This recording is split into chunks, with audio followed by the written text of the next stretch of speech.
to humanitarian agencies, NGOs, United Nations in corporate and disaster management, community development, change management and leadership.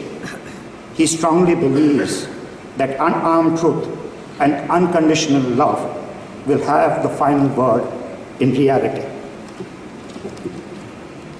Life is a series of experiences, each of which makes us bigger, even though it is hard to realize, for the world was built to develop character, and we must learn that setbacks and griefs which we endure help us in marching forward.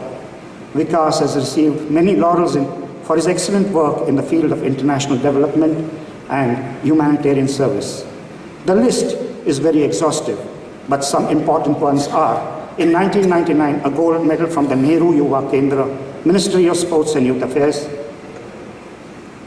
The most important and unique achievement of this scholar is an outstanding Rotary Peace Fellow. A Rotary World Peace tie was released in his name at the Rotary International Convention, Birmingham, UK in the year 2008. This was when Rotarian DKT was RI President. Vikas's wife, Harini, is an anthropologist and works in India Today, New Delhi.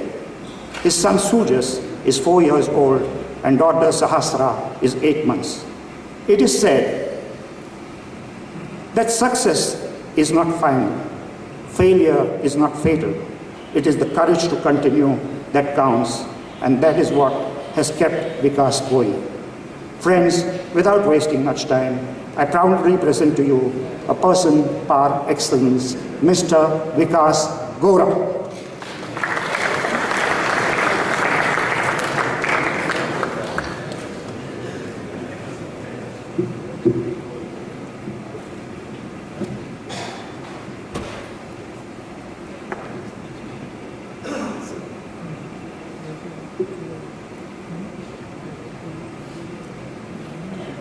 Thank you, Zubin.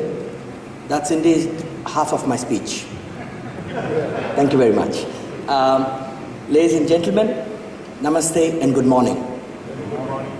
It's indeed a distinct honor and privilege today to address this august gathering, graced with the presence of Rotary International President, Rotarian Sajuki Tanaka-san, immediate past President Kalyan Banerjee, and Rotarian Rajendra Sahu, who's also been a great role model for me as a Rotary World Peace Fellow. And it's also a great honor to be standing here amongst the TRF trustees, past, present, and future governors, and other distinguished Rotarians. Thank you very much for inviting me to share my experiences as a Rotary World Peace Fellow.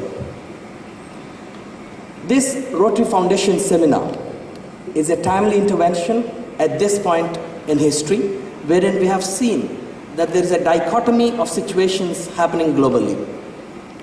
On the one hand, we are witnessing wars being fought, or countries on the brink of a war and amassing nuclear capabilities, while on the other, we are seeing the uprising of movements and initiatives demanding for peace, justice, and human rights.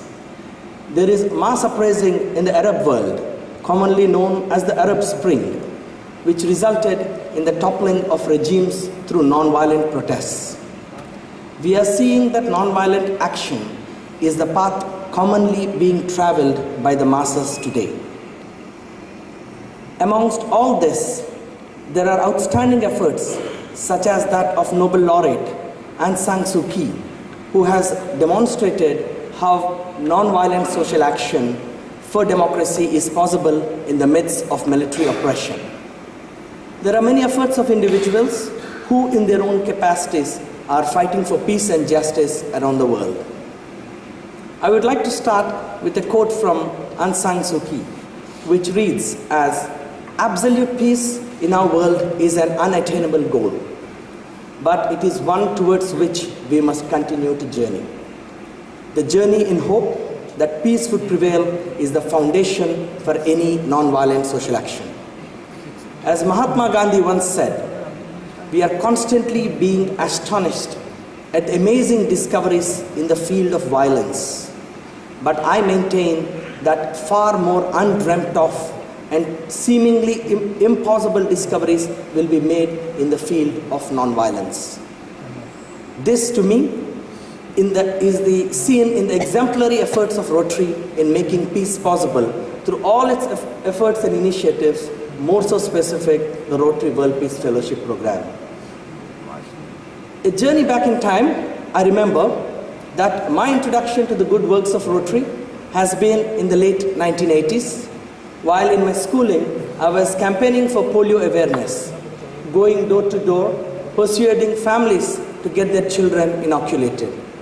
Later on, I also participated in the RILA. Those were the days when I was naive about the gamut of the work Rotary was doing. I saw a group of people, the Rotarians, talking and having wonderful food. That was Rotary for me in those days. The more I read and I have seen the works of Rotary, I recognized the tenacity of purpose with which Rotary fought to eradicate one of the most horrific diseases ever, polio. To me, Rotary not only helps in inoculating infants with polio drops, but also inoculates the minds of the peacemakers with the fuel to work with commitment, redoubled vigor, passion, as well as a sense of hope. I still remember the day when I got a phone call from the Rotary Foundation mentioning that I was selected for the Peace Fellowship, leaving me with paramount happiness, as it is a prestigious opportunity to meet peacemakers from across the world and to share notes and experiences. I am a Rotary World Peace Fellow from RI District 3020. I say I am because the real fellowship starts after completing the Masters, as the learning has to be realized and sustained through action. I would like to thank at this juncture Mr. M.C. Das, Past District Governor, Rotarian Tikku, Rotarian Sam Mova, Rotarian Gopal Rao, Rotarian M.V. Prasad, as well as the current President and Governor, and all the Rotarians in District 3020 for believing in me and helping me to realize my dream of becoming a Peace Fellow. The Peace Fellowship took me to the University of Queensland, Australia, one of the finest universities in the world, built on the most beautiful banks of Brisbane River.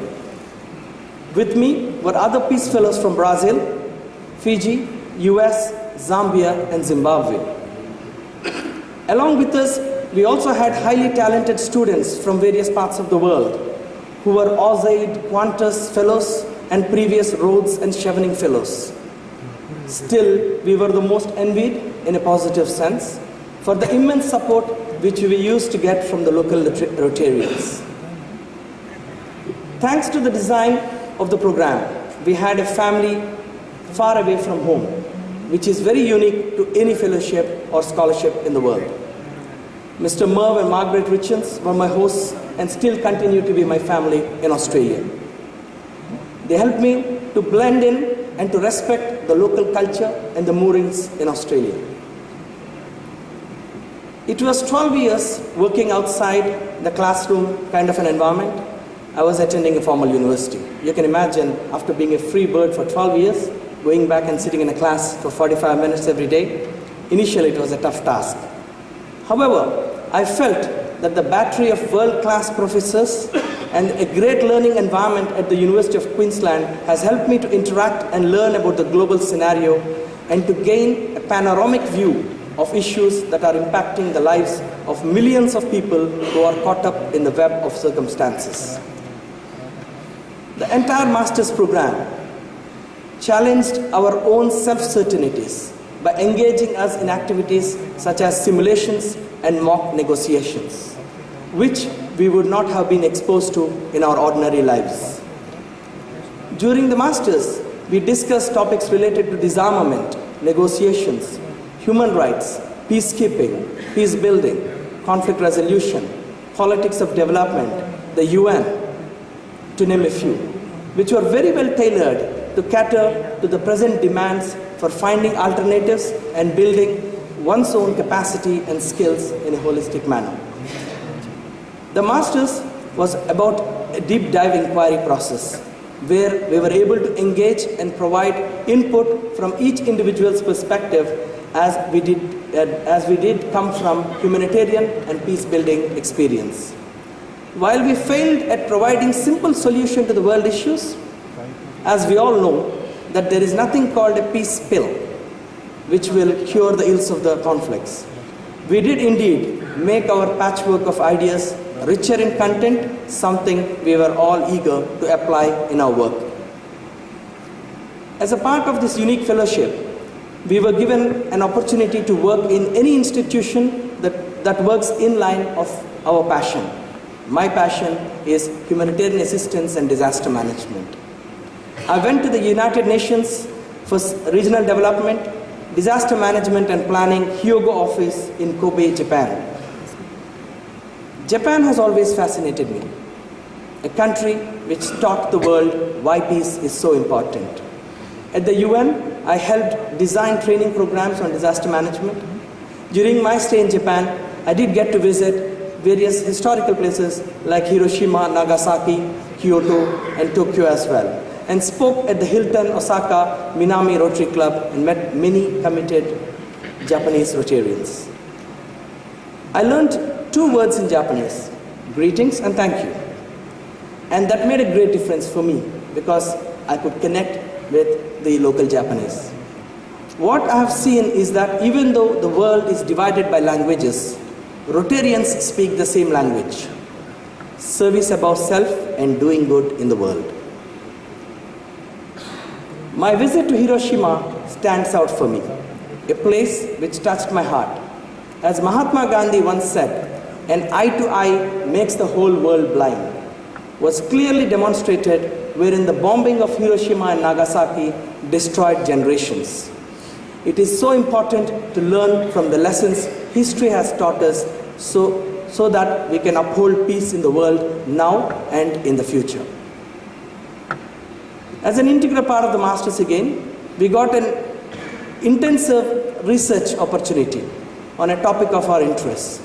Well, I took up something which was the burning topic in 2008 and 9, transplanting democracies in Iraq, Afghanistan, and Pakistan. I use the word transplanting as I saw that the democratic process was driven from above by the West, then building it from below, from the grassroots. My intention was to see why democracy is a challenge in these 3 countries. Sourcing from interactions with professors and people who worked in that part of the world, my research revealed to me that liberal democratic model, solely driven by economic intentions and controlled by the West, does not work. Democracy evolves from the people, and the outcry for it sustains it. The Arab Spring is a classic model wherein we saw how mass movement of people have toppled and shaken up the governments. It's a movement from below. All through my fellowship period, I addressed many Rotary conferences such as this. It gave me immense satisfaction and happiness to address the gatherings and to listen to the experiences of the Rotarians. I understood the seriousness and the high expectations Rotary had on the Peace Fellows. I recall an incident that happened when I was invited to speak at the Rotary District Conference in Queensland, Australia. In the midst of the conference, I saw that Rotarians were visibly upset, and I asked them why. They shared that they received information that a polio case was identified in India.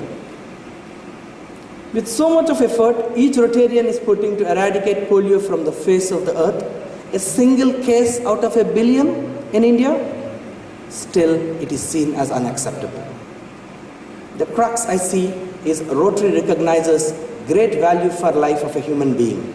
And earlier today, we saw that polio is eradicated in India. It is a celebration of efforts and commitment of the Rotarians. Upon my return to India, after completing my fellowship in 2008, I came back as a person filled with more courage, confidence, and newer insights to work further and build bridges of friendship so as to strengthen peace and humanitarian work in new situations. It enabled me to clearly lay out a roadmap to realize my dream of working with people living in the harm's way. I also recognize that peace is not absence of war or a calamity. It is positive, which enables people to strive continually to face both natural and human-made calamities. Thanks to the fellowship, my experience with the UN in Japan has helped me to gain recognition in the humanitarian arena in India. I was invited by the humanitarian agencies to coordinate complex emergency scenarios in India, like the Kosi floods, Cyclone Aila, and floods in UP, Bihar, and other parts of India. During my cyclone relief work in Cyclone Aila in West Bengal, the local villagers in the remotest islands of Sundarbans told me that the doctors from Rotary were the first to reach out to them through the health camps. It gave me the pride and utmost happiness to hear this. Recognizing my work, the Planning Commission Government of India has invited me to join as a member subgroup for capacity building and public awareness, and I was involved in drafting the 12th five-year plan on emergency response. This particular opportunity helps me to trickle down my learning I gained through the fellowship. Thank you, Rotary, for that. I am happy to share that as a Peace Fellow, I have guided and recommended 2 women who have successfully become Peace Fellows.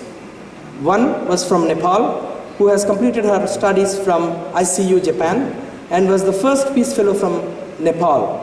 And the other is from Bhuj, Gujarat, who is going to head to Australia next year. I commit to encourage more peacemakers to apply for this wonderful, life-transforming fellowship. Thanks to the fellowship, Rotary has taught me to look beyond the borders and to recognize humanity as a whole. It gave me the opportunity to think afresh and to understand the nuances that life's problems and how the national and international cooperation transcending the boundaries of nations would help in strengthening the determination and will of people for their own better future. Based on the experience I gained in the fellowship, I realized that peace is not possible until the root causes that are poverty, injustice, illiteracy, and oppression are addressed. For this, there is a need for dogged persuasiveness and convincing others about the necessity to think afresh through collective and peaceful action. The fellowship has also broadened my horizons immeasurably.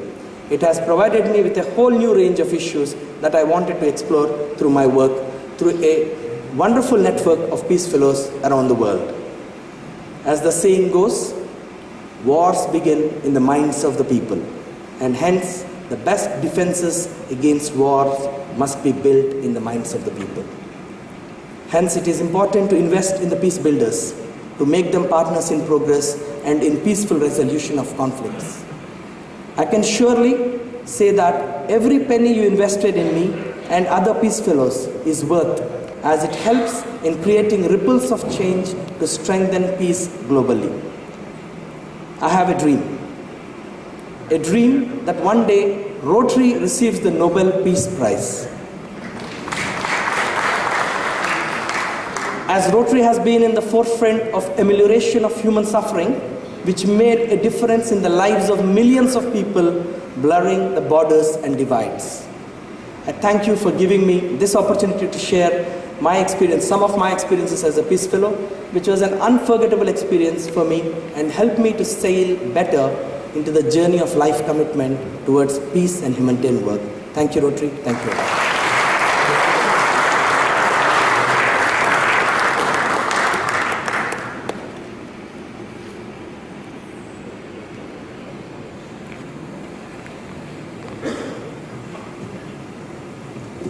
Thank you, Vikram, for sharing